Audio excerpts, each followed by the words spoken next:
So during this season of Lent, we've been, not Lent, I apologize. Woo! During this season of Advent, we have been promoting it by saying that we're taking a trip. And you've seen all the different promos with trip-related artifacts like luggage. And up here we've got this trunk, and we've got the map of the world over there. And it is a journey for us, the journey through Advent into the celebration of the birth of Jesus on Christmas. So I kind of want to tell you about a trip that I took that was over the course of 5 years. It's a trip called section hiking. I went ahead and I hiked portions of the Appalachian Trail over 5 years' time. And with groups of friends, we all got together and we decided what our strategy would be, how many miles we would hike each day, where is it that we would camp out, and things of that sort. And we began at the very bottom in Georgia, an area called Springer Mountain. And you might know Apalachicola Falls is right there. Nice place to stay at if you're looking for a good place to go with your family. And every year we would hike so many miles, and we would start where we left off the previous year. All in all, I'd hiked a good 200 miles, maybe a bit more, and I ended up at the top of the Tennessee River Valley. And it was quite an experience. I have to tell you, possibly the most physical, strenuous activity I've had in my life. And I had different people join me at different times. Some people did it once, and that was enough for them. They didn't want to do it again. Some people joined me year after year. And some people, would come to say, hey, is your wife going to go with you? And has she hiked the Appalachian Trail? So for those of you who know Maria, the answer is yes. Of course Maria hiked about 40 minutes of it, the segment that was closest to the hotel. Well, the thing is, it's not for everybody. It's not for everybody. This is the kind of activity that requires not only just a physical strength, but also determination and willpower. There comes a time throughout the hike, and every hiker encounters it, where you just want to quit. And there's always signs along the trail that tell you where's that you could exit. And you know that along that exit, there's going to be a Best Western. There's going to be a hot shower somewhere along the way. And sometimes people that I hiked with, they would actually take that exit, and they would call the hike an end on day 2 out of 10 days and so forth. One of those fellow hikers of mine, we tried to warn him. We tried to tell him what he needed to do. And we said, this is how you prepare for a hike, and this is where you got to pack, and this is how you prepare throughout the year, and so forth and so forth. And the guy just wouldn't listen. I mean, he just would not listen, and he just thought that he could just show up and do it. He just plot me on the Appalachian Trail, and I'll be able to hike it. It can't be that hard, right? All we're doing is walking. Well, you'd be surprised how strenuous walking can be, especially when you're walking up the side of a mountain. So this fellow went ahead and packed the following things. A sauté pan, so he could saute his dinner. Of course, he had to take a bottle of olive oil. And then he took several of those little miniature airplane-sized bottles of scotch, about 4 or 5 of them. And so, of course, every morning when we're getting up and ready to go, he's had a little bit of a hangover. And then he had all this unnecessary gear. He just had all sorts of stuff that you just don't take on a hike.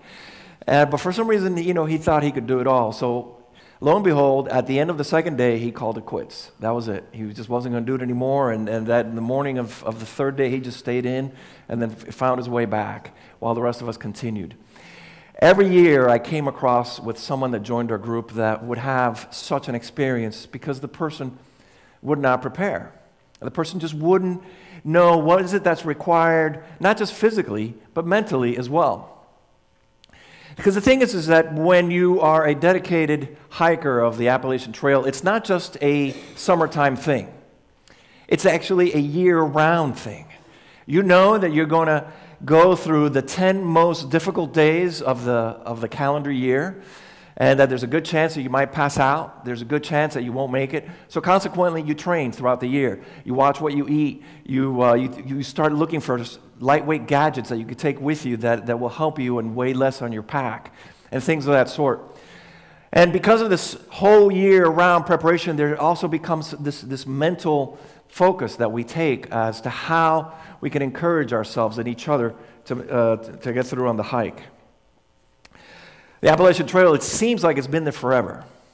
It's just woven so beautifully through the Blue Ridge Mountains and the Smoky Mountains, and it's done in such a way that it doesn't really carve out that much of nature, and it looks like just like a natural part of it. It's just the way that God kissed the earth. But in reality, it was a very intentional design. A man by the name of Benton McKay in 1923 came up with the vision for the Appalachian Trail, and he was one of the early conservationists. He was a conservationist along with John Muir and others, and they started to see how logging companies were completely deforesting America, and they said, we got to do something. We got to find a way to keep the balance. And Benton McKay wrote that the Appalachian Trail, his vision for it, that it would provide a retreat from the evils of modern-day life.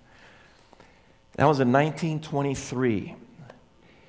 Did he have a prophetic vision as to how modern-day life was going to evolve over the next 80 years or so, and how the evils of modern-day life would erode away at our very families, at our very being? And that the Appalachian Trail would provide this activity that a person can go through that would be healing, that would be nurturing, that would get them in touch again with the priorities of life. As some of you may know, I'm very much a city guy. I don't know that I could ever live out in the country. I have to be very, very, very close to a city. I've got to have city life all around me. And up to that time in my life, the only exposure I'd had of nature was surfing in Puerto Rico, some overnight bonfire trips that we had taken as young kids. And then, of course, when I was in the military, I was forced to go through military-type experiences. But it wasn't for the love of nature. And so going through the Appalachian Trail as a choice for me was life-changing. And doing it over a course of 5 years, it did something to me. I think I'm a different person today because back in my 30s, I did that. I can't do it now, but there's just no way I would be able to do this now. But I thank God that back in my 30s, I had the strength and stamina to do it. But the preparation for it was something that also, by the way, was taking a look at the small things in life. I always had to remind myself that it's the prep for such a strong activity happens every moment. So it's to take the stairs instead of the elevator. Is to take a look at how is it that I manage my time in such a way. How is it that I get used to going without things, so that when the time comes, it won't be so difficult. I'd like to make some parallels between the Appalachian Trail and hiking on it, along with the Christian life. The Christian life is similar to the Appalachian Trail in the sense that it's just as difficult. It's not easy. It's not easy to have the Christian life. And it's not just a one-time Christmas/Easter thing, right? We know those Christians that just do church on Christmas and Easter. The Christian life, the way that it's supposed to be lived, is year-round. And year-round means that we use every single day as an opportunity to prepare. And to prepare for the difficult trails in our life, for those uphills that we will encounter. And difficult trails happen to each and every single one of us, whether it's a death in the family, or whether it's illness, or whether it's unemployment, whether it's some sort of financial problem, or sometimes not being right in the groove that where we need to be, and our purpose and our meaning for life is gone. The Christian life is one that takes us through all those different trails, and we're in a continual stage of preparation because it's ongoing. It's year-round. It never stops. So I know how to prepare for the Appalachian Trail. I know how to get ready for a strong physical activity. I know how to go to the gym and get on the elliptical and watch my diet and so forth. But how exactly do I prepare for the Christian life? The season of Advent is one where we're supposed to be in preparation. It was created specifically by the scholars to make an awareness in the people that the hope and love of God is there with us, but at the same time, we must also work for it. We must do something for it. Let's think about the context of the people who first heard the message, who first heard the Gospel of Mark. And we hear these words of hope, we hear these words of encouraging, and they needed it. They were thirsty for it. These were individuals who were oppressed by the Roman Empire. Their life expectancy was very short. They had all sorts of challenges in their lives that would make them wonder if they'd be able to provide for their family, if their family would even survive the next year, and so forth. And so to hear these words of hope from the gospel was very important. But embedded into it was the message of prepare, make straight paths for the Lord. And so it's not just a passive activity. We're just not going to sit there and receive it from God. The hope is not just going to come and drop on us like dust from the fairy. We have to prepare for it. We have to be part of the process. And in the journey, the difficult journey, whichever trail it might be, we prepare through several Christian disciplines. The one I'd like to highlight is prayer. I think prayer has gotten completely underestimated and underused in our society. People talk about, I'm going to send you my thoughts and prayers, and then I always wonder, well, how exactly do they do that? And people talk about praying, but I wonder how often they actually pray. The discipline of prayer is as needed and as necessary for the Christian life as exercise is for the athlete, as reading is for the scholar, as chopping onions is for the chef. Prayer is something that we need to do on a regular basis with intention, because through the life of prayer, we strengthen our faith. And we strengthen our faith for those trails that we face that are on a complete uphill and that are difficult for us. I knew of a woman who, in her early adulthood, in her early motherhood, lost her child to an unforeseen accident. And the church rallied around her, ready for her to fall apart. They thought that for sure this would break her. And I noticed how well she got through it. Yes, she cried, and yes, she grieved, and yes, she had her terrible moments. But I have to tell you that as I watched her and as I observed her, I had to say that she was a remarkable woman. The way that she went through that difficult time in her life was truly, truly remarkable, and how she emerged from it. So years later, I went ahead and I commented that to her. And I said how impressed I was by how well she handled the death of her child. And she said, I don't know that I did. As I look back at those years, Guillermo, you tell me that I did so well, but I was falling apart every second of every day. And that you tell me somehow or another I seem to have been dealing with it well, but I know that deep inside I was not, because every minute of every day I was praying to God, get me through this moment. Her prayers were continual. Out of necessity, mind you. Her prayers were continual. Out of necessity, she could not get through the day without the life of prayer. But it created in her some sort of pattern where she was constantly living in the life of prayer.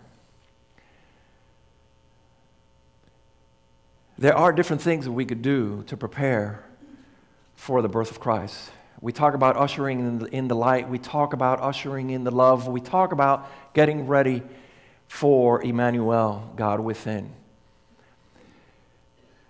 As we walk through the trails of life, as we journey through what might be a very, very difficult uphill battle, let's first of all remember that we're not doing it alone, that there are others there with us, that part of being in the Christian life is that we do it with others.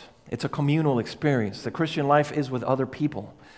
so that when we need a helping hand, we just might be able to find it. When we needed a word of encouragement, it just might be there. The other thing is that the Spirit of God speaks to us not only through the prophet Isaiah, prepare the way for the Lord, but speaks to us in such a way that helps us internalize the message so that we might become the people of God. And it is a long process. Becoming the people of God just doesn't happen overnight. In the same way that I may not get to my destination at the end of the hike just in one day or in one summer, it might take multiple summers. It might take many, many years for us to become that people of God. And so consequently, this is a trail that is there for us because others have paved it for us. This is a trail that is well trodden because other communities, other generations have made it there for us. And we now, generations later, as Pass-A-Grille Beach Community Church, find ourselves on this trail of Advent, proclaiming the message of hope so that others who are joining us for the first time might be able to experience that. Let's help them prepare. Let's give them the tools that they need in order to usher in the light and usher in the love through the power of Emmanuel. Let's tell them exactly what goes in that backpack. A word of Scripture, a good prayer, and all in all, the love that abides deep within us and journeys side to side through the pews in this community of faith. Amen.